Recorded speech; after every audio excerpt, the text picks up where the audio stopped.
Hey, welcome. Glad you're here. Happy Palm Sunday. Glad you could celebrate with us. We're wrapping up, although next week, Easter, we're going to kind of do a little bit of a nod to the Jesus Way. We're really wrapping up this series we've been in since the start of the year, the Jesus Way. It's been one of the longer series we've done where we've looked at the way of Jesus. Now, many of you, I said at the very beginning, may have read a book or at some point in your life, may have worn one of the bracelets at one point in your life that said, "What would Jesus do?" WWJD. Raise your hand if you've ever had one of those. Raise your hand if you've ever seen one of those. Yeah, it all comes from a book back in the 1800s called In His Steps. And it's a fictitious story, a novel about a town that has this encounter. It's a long story. You can read the book. But they decide they're going to try to do every situation, every conversation, every interaction, every choice, asking the question, what would Jesus do? They were going to do it. And it was all based on this verse, 1 Peter. To this you are called, because Christ suffered for you, leaving you an example that you should follow in His steps. That's where the title of the book comes from, In His Steps. And they ask the question, what would Jesus do? And it's great thought, especially on Palm Sunday, and that's actually a big part of what we're talking about today. When we look at Jesus, His example of what He did for us, especially how He suffered, we should follow in His steps. Well, I don't want to follow in steps of suffering, but sometimes it requires that. The biggest problem with the WWJD thought process or approach is, I'm not Jesus. Like, there are times I want to do what Jesus would do, but I'm Doug, and I know what Doug would do, and it does. I just can't help myself. Sometimes I have a hard time, and this is the deal. You're not Jesus either. You can't do it without His help. And that's what we really celebrate with Palm Sunday and Easter is we have His help. This has been our key verse for the series, John 14:6. Jesus said, I am the way. I am the truth and the life. No one comes to the Father except through me. We need the Jesus way to live life His way. We need the Jesus truth to have it be the anchor for our lives. But without the Jesus life, Christ in us, you're going to come to the end of your ability to just effort your way through it. You need all three, and sometimes we're good at doing one. I can do the way, or I can do the truth. But sometimes I don't do both. You need the way of Jesus, informed by the truth of Jesus, empowered by the life of Jesus. That's what we need, and it's all made possible. All of it is made possible. This is made possible and proven to be true by the events that happened this week that we celebrate. And so today what we want to do is we want to talk about the Jesus way, the way of the cross. That's what this week celebrates. It's Holy Week. Good Friday, the crucifixion. Easter Sunday, Resurrection Sunday. Jesus rose from the dead. As we celebrate that today, before we look ahead to the cross and the empty tomb, which are incredibly important insights into both the identity of Jesus as well as our understanding of what He's done for us. As before we look at those events and rush ahead to those, don't rush past some of the events that happened this week leading up to the cross, the last week in Jesus' life before the cross, because they're amazingly significant and important. The background, Clay talked about it earlier, it's Palm Sunday. And not like palm, like high five, palm like palm tree branch. Because what they would do is when Jesus entered the city, they gave Him a king's welcome. They broke out the palm leaves and they were waving Him. And actually there's a bunch of boxes that were checked in terms of these prophecies, these predictions, these statements about the Messiah will do these things. A lot of them were fulfilled on Palm Sunday as Jesus comes into the town. And as He enters the city of Jerusalem, people are going crazy and welcoming Him.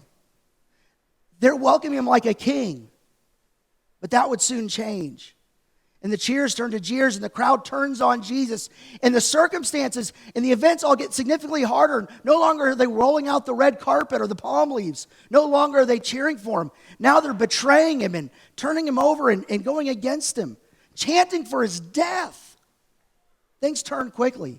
But Jesus didn't turn. He kept going. He kept going toward the cross. He was driven by a deeper sense of purpose than, I like it when people like me. I like it when people cheer for me. I like it when people welcome me. He kept going. And when Jesus chose to take the path of the cross, he entered Jerusalem on Palm Sunday, and he showed us a path that we can choose as well. So before we jump ahead to the cross and the empty tomb, I want to look at a different approach that Jesus had and compare them with the approach that somebody else had, a guy named Pilate. If you have a Bible, turn to John chapter 19. And John, who was very close with Jesus, he was one of the 12 disciples, but he wasn't just one of the 12. He was the one. Like, he was the right-hand person. Like, he was really close with Jesus. And John is very different than all the other Gospels. Matthew, Mark, and Luke take a very historic giving account. John, it's almost like if your college roommate wrote a book about you. Boy, there's some looks of fear on the life of people. Like if your college roommate, if someone who knew you so well wrote a book about you, that God used John to share some insights that are very, very different. And he shares some insights into the last week of Jesus' life. In John 19, we read this. He appears before Pilate, not like pilot of a plane, but a pilot in terms of a government official, like the guy and appointed Roman official who's overlooking the area.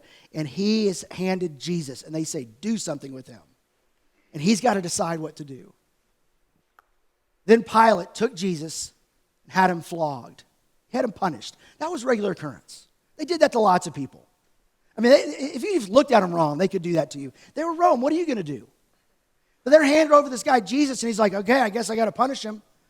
I'm the judge. I'm not the prosecutor. I'm not the arresting police officer. Like, I don't know what happened.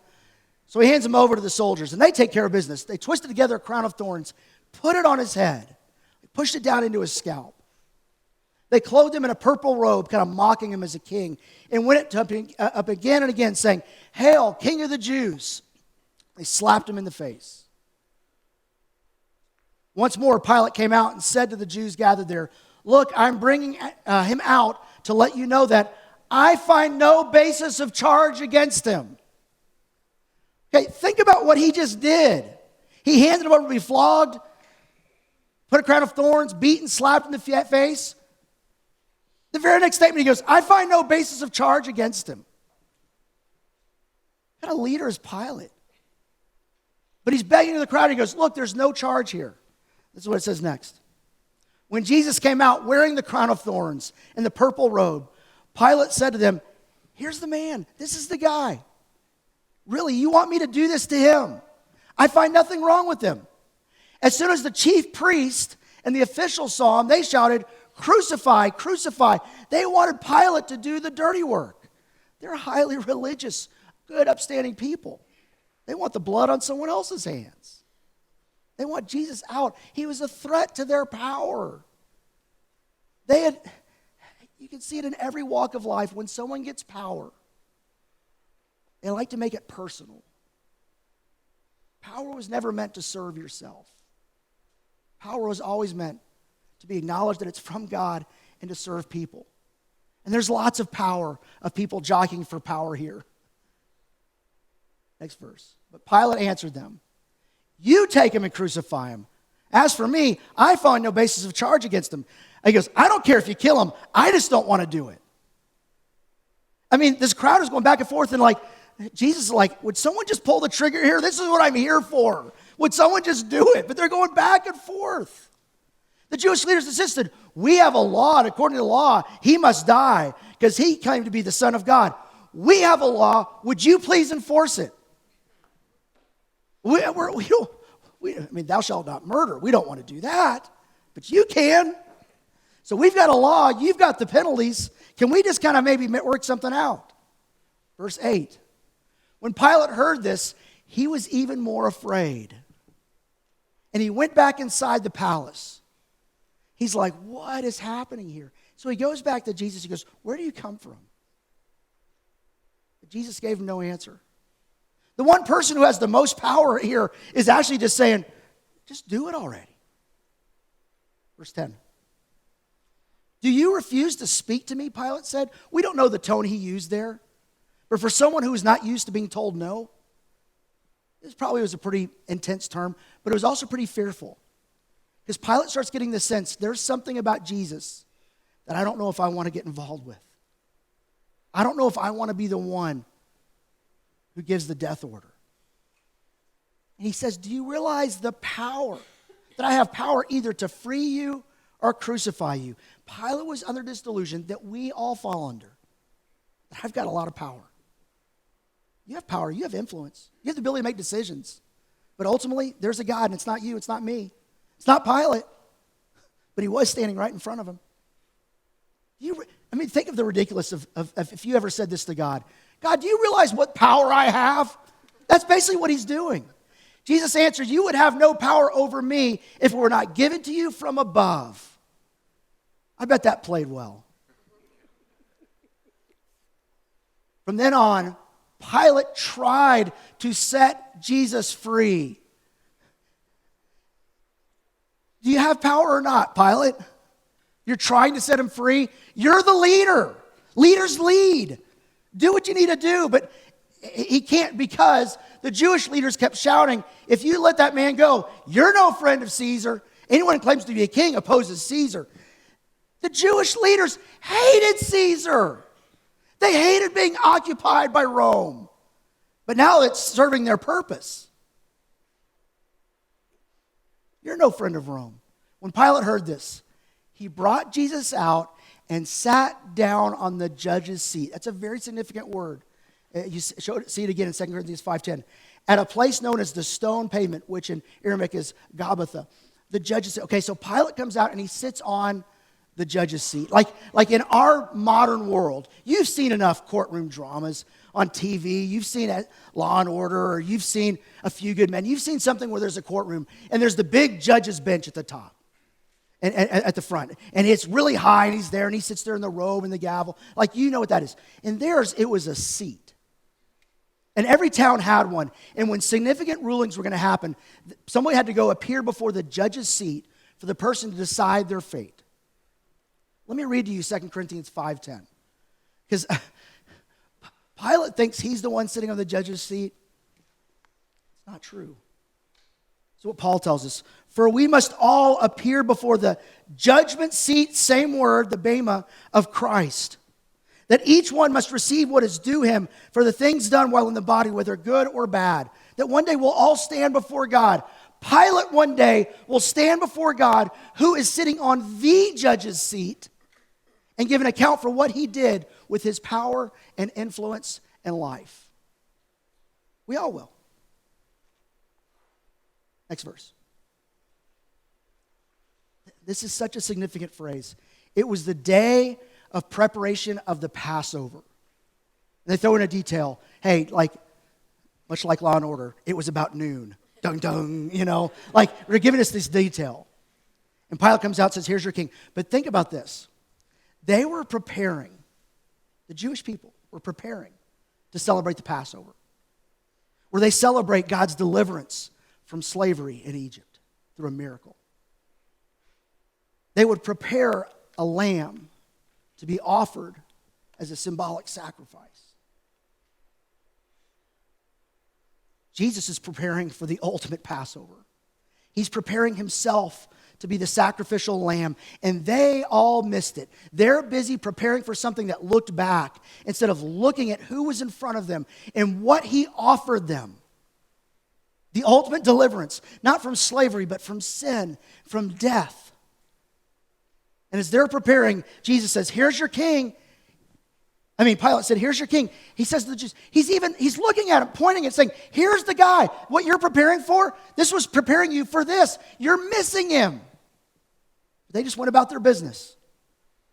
Next verse. They shouted. They didn't do it quietly as they went about their business. Take him away. Take him away. Crucify him. Kill him. God's son, the Messiah they've been praying for and waiting for and should have been looking for, who checked all the boxes, including a lot of the events happening here, was predicted hundreds of years before. And he says, shall I crucify your king? We have no king but Caesar. Come on, Caesar isn't your king. He's only king because he made you. But when it serves your purpose, you'll do whatever it takes. The chief priest answered. Finally, Pilate handed him over to them to be crucified. Pilate, I don't see anything wrong with him. Go have him flogged. I find no basis of anything he's done wrong. Okay, we'll kill him. What are you doing, Pilate? And look at this. Like he was conflicted. There's all these different accounts throughout all the Gospels show he's conflicted. But look what he does. I love what Matthew says about it. He adds this further thing. When Pilate saw that he was getting nowhere, what a powerful leader. You're getting nowhere. But that instead of an uproar was starting. Because if an uproar got out of hand in your jurisdiction, they weren't punished. You were punished. He could have lost his job. He could have lost his head if this thing got out of hand. So it was convenient for him. He wanted the crowd with him because he wanted his job. When he saw an uproar was starting, he took water and he washes his hands. And he does it in this bowl. And he washes his hands, says basically, blood's not on my hands. I'm innocent of this man's blood. It's your responsibility. There's a great leadership book called Extreme Ownership by a couple of Navy SEALs. It's a great leadership book. And one of the things, the key themes of the book is extreme ownership. Is we have a tendency as human beings to, when something goes wrong, to say, it's your fault. It's your fault. It's your fault. It's your fault. It's your fault. Like we'll do that all the day long. Extreme ownership says it's always my fault. There's always something I could have done to try and take an ownership of this. Whether it mean if even in the worst case scenarios where someone's doing something to me they should not do. Yes, they're wrong, but I need to take ownership to set the boundary, to get out, to do something. There's always something I can do. Pilate did not show extreme ownership. I don't think they're going to cite him as a good example in their book. He sees the challenge at hand. He's faced with this pressure, and he washes his hands. It's your fault. I have no power here. Pilate is this amazing example where you look at it and go, what are you doing? But we do stuff like this all the time. But I want you to contrast what Pilate did with power with what Jesus did, which also involves a towel and a bowl. John 13, it says this. Jesus knew that the Father had put all things under his power.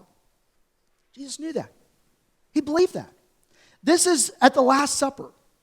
This is going into the way of the cross.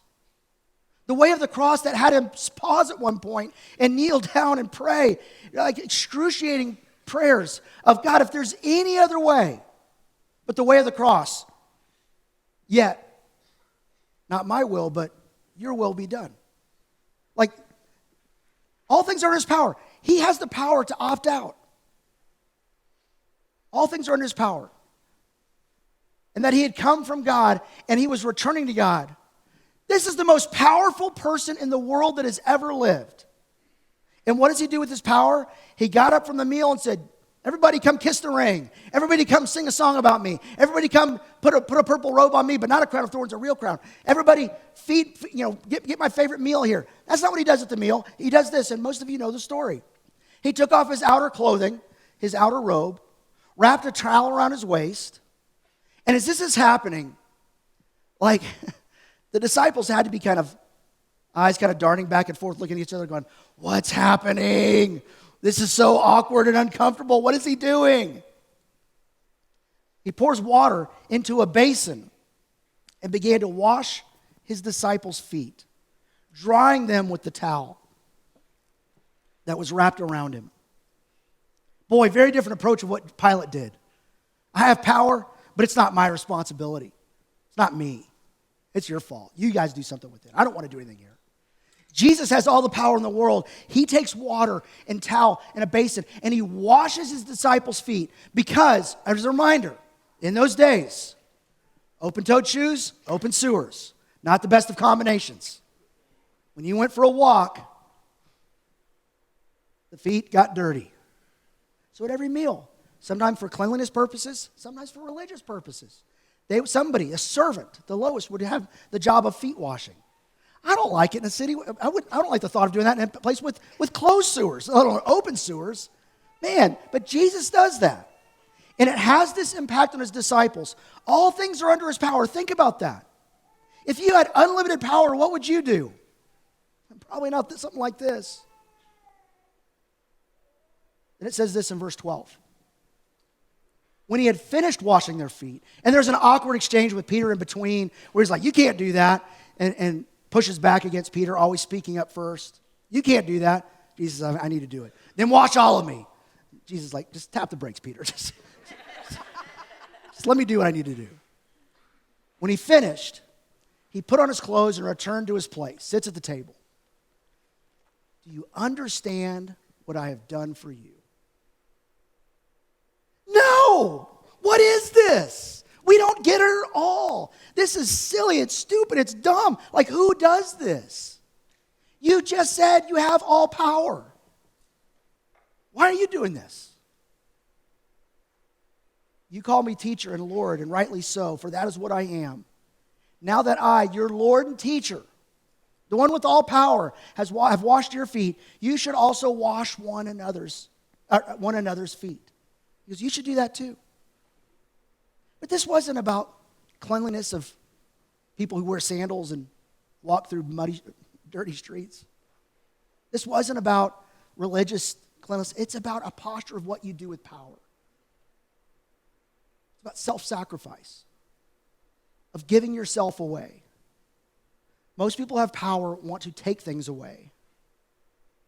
Jesus' idea of power is you give things away. Give it away. It's very different. Next verse. I have set you an example. And what would Jesus do? He would sacrificially serve others, even when he doesn't have to. I've set you an example that you should do as I've done for you. This does not mean we need to go around all the time and washing each other's feet. That's not what that was about. It was about sacrificially serving others. It was taking the posture of the lowest. That at no point is someone saying, well, you're in charge, I need to serve you. No, if you're in charge, if you have any power, if you're any person, your job is to sacrificially serve others. Very truly, I tell you, no servant is greater than his master, nor is a messenger greater than the one who sent him. Now that you know these things, what he just said, you'll be blessed if you do them. Most people would say, God, I really want God to bless me. Great. Sacrificially serve others. You're guaranteed God's blessing. No, I'd rather have some power to acquire it myself. The way of the cross is the way of life for a follower of Jesus. That's what we do. It's what we're supposed to do. It's the Jesus way. It's the way of the cross of self-sacrifice and serving God and serving others. And when you consider Pilate and Jesus, two bowls, two towels, two men with two very different approaches to life. And it's easy to laugh at Pilate and go, what a chump. Like, what's he doing? But which one are we most like in most everyday life? I don't want to accept responsibility when there's a need, something I could sacrificially serve. Do we use power to serve ourselves? Like, who do you want to follow? A Pilate or a Jesus? I want to follow Jesus. The real question is, who do you want to be? What will you do? Will you wash hands of responsibility or wash others' feet in sacrificial service? Jesus had talked to them about this already in Mark chapter 10. He brought them together. Jesus called them together and said, you know that those regarded as rulers of Gentiles lord it over them, and their high officials exercise authority over them.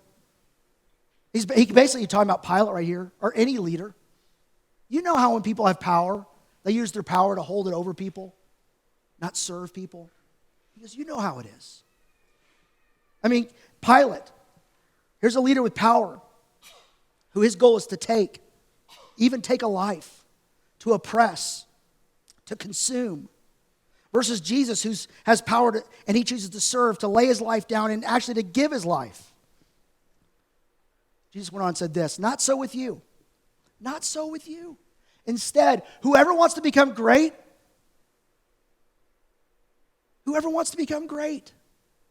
Most of us think greatness is something very different than what it is. This is greatness. Whoever wants to become great among you must be your servant. And whoever wants to be first must be a slave of all. For even the Son of Man, Jesus, the one who has all power given to him, if anyone deserved just service and never having to go out of his way, it should have been Jesus. Did not come to be served, but to serve and to give his life as a ransom for many. That word ransom. Lutron, it's being set free from slavery. That's what he came to do. That kind of sacrificial love matters. And he would show it later at the cross. In John, we read this. Jesus made this statement before the cross, so they probably had no idea how significant this statement was. Greater love has no one than this, to lay down one's life for one's friends. They were going to see him do that. They were going to see Jesus approach the cross and lay down his life for his friends. He had more than 12 friends. He has lots of friends. He lays down his life for them. And as he does, he's taunted. Look at this in Mark 15. As he goes to the cross, this is the way of the cross. This is the way he chooses. He doesn't opt out. He shows and he serves. What do you do with power? He hands himself over to be crucified. And he's taunted even as he's dying. Come down from the cross and save yourself. In the same way the chief priest, teachers of the law, mocked him among themselves. He saved others, they said, but he can't save himself. Let this Messiah, this King of Israel, come down now from the cross that we may see and believe. They said, look, if you come down to the cross, if you save yourself, we'll see and believe and follow you. The thing is, if he came down to the cross, he wouldn't be Jesus worth following because he didn't do what he came to do. But they also have a very misunderstanding of power. Power is not to get yourself out of things. It's to give yourself away to others. And that's exactly what Jesus is doing. He's giving himself away to others, and it's costing him even his life. And they think, well, that can't be power. That can't be leadership. That can't be what matters. Save yourself. Those crucified with him also heaped insults on him. I mean, he was getting it from every angle. He could have come down from saving on. He had the ability. And he could have come down if he was there to serve himself. That would be a good play. But he was there to serve us. He was there to serve them. He was there to serve the very people he was insulting. He could not save himself and serve us. He could not save himself and save us. So he chose us. He chose self-sacrifice of serving God and serving others when it cost him everything. And it stood out. Mark 15:39, one of the centurion standing there says, and when the centurion who stood there in front of Jesus saw how he died, he said, surely this man was the Son of God. Man, in a world where power is a power grab instead of a power give, a way of self-sacrificial serving others, it stands out. It's noticeable. People see God better when you live a lot like your Heavenly Father, when you live like Jesus, who served and gave his life as a ransom for many. That kind of sacrificial love stands out. That's the Jesus way.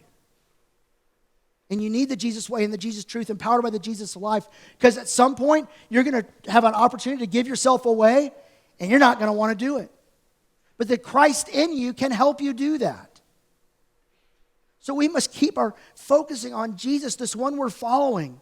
If we want to follow the Jesus way, look to Jesus. If you want to know the Jesus truth, look to Jesus. If you want to have the Jesus life, let Jesus empower you from the inside out. But again, why would he do this? Yeah, one guy goes, his story checks out. Like, that's not vindication.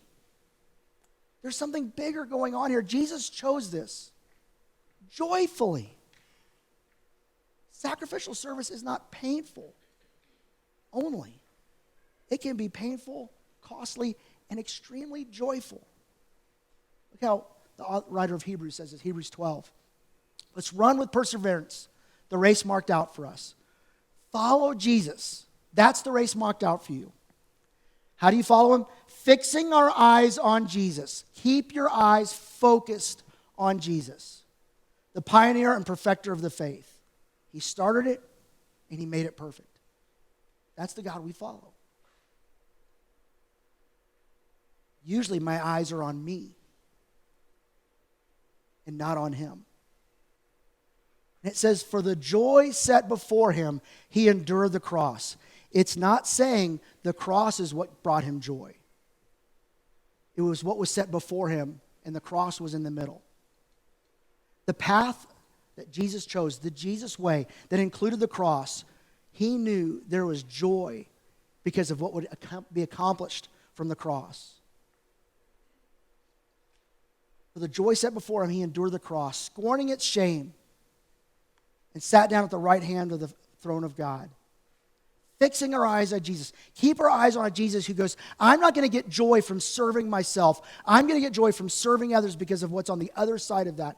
The impact, the fulfillment of my mission, that God created me to serve others. And when I'm not doing that sacrificially, I'm not living out my purpose. That's not what we do with power. It's not what we do with our life. Fix our eyes on Jesus. Consider him. Consider him who endured such opposition from sinners, so that you will not grow weary and lose heart. Look at that phrase, consider him. Go ahead and highlight that one for me, please. There you go. Consider him. Fixing your eyes, consider him. This week, do all you can to fix your eyes on Jesus, to consider what he's done for you. But the response is not just to say thank you. You should. The way of the cross, the empty tomb, all of it. Say thank you. But to understand the power that he's given you by creation, the power he's given you from these moments of the cross, the power he's given you because of the resurrection of Jesus, that power is meant to be unleashed to do a lot of good in this world. And to experience the joy, sometimes we have to endure the cross. We have to die to self and give ourselves away. Consider him who endured such opposition from sinners. It was not a pleasant path, but it was necessary so that you will not grow weary and lose heart. If you're growing weary and losing heart in life, fix your eyes on Jesus. Look at what he's done for you. Consider him and what he endured for you. He chose to not save himself. He chose to save you instead. He chose to serve you. This is the way of the cross, because he went to the way of the cross. I have a way. And that's why, again, this key verse, John 14:6, Jesus says, I am the way. He's the way because of what he did at the cross, because of who he is, because of what he's done, because of what he's offering and what he has empowered. He's using his power to offer to you, to make a way. That he's the truth. He can be trusted. If he rose from the dead and he kept all these other promises, I can trust him that his truth is reliable. And he's the life, the same life that rose Jesus from the grave is empowering your life to do this as well. You will fight yourself to serve like Jesus did. But the blessing lies on the other side of service. The blessing is often found in the act of service. And you've experienced this. You do something for others and it makes you feel good, right? It's almost as if God designed us to live that way. Yet, give anybody a little bit of power, and the first thought is, I need a bigger office. What can I get out of this? No, it's what can I give away, not what can I get. And when you live the Jesus way, and following the Jesus truth, empowered by the Jesus life, you're going to live that way too. And next week we're going to talk about Jesus, that he is not just the way, but he's a way maker. There's a lot of people you know in life right now that it feels like there's no way forward. They feel stuck. They feel trapped. They feel confused. Whatever it is, life is really challenging for a lot of people. Next week, we're going to talk about how Jesus is the way maker. Because the reality is, we're an Easter people that live in a Good Friday world. We're people that believe Jesus rose from the dead, but it still looks a lot like Good Friday. There's a lot of, because remember, when Jesus was crucified, the disciples didn't go, yes! They thought it was the end. They approached Easter Sunday thinking, we're going to a grave, not a meal with the guy that was buried there. They didn't understand. Jesus can make a way, so who do you know that might need that in their life? Because again, we live in a tough world, and it doesn't feel like Jesus won. But there's no doubt in my mind that Jesus should change the way we live, we believe, and we behave, and the way we handle power and how we give our lives away. A simple way you could give your life away this week is inviting someone next Sunday, Easter Sunday.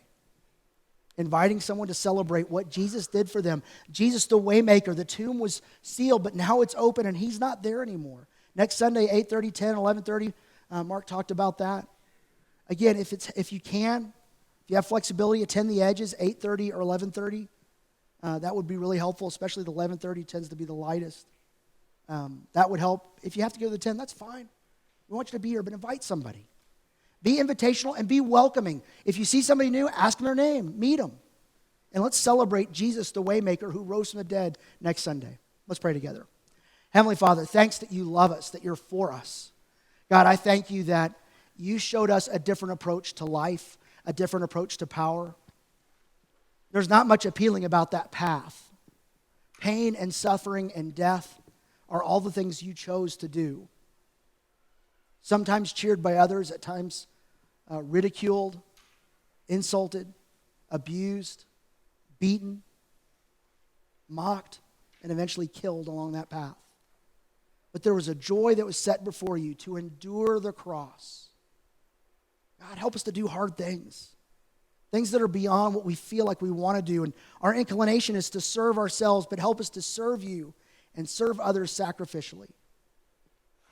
Thank you that you've not just set us as an example of the way and told us to do it as the truth, but you want to empower us to live that way. Give us that power this week as we reflect on you, our Savior, who went the way of the cross. In Jesus' name I pray.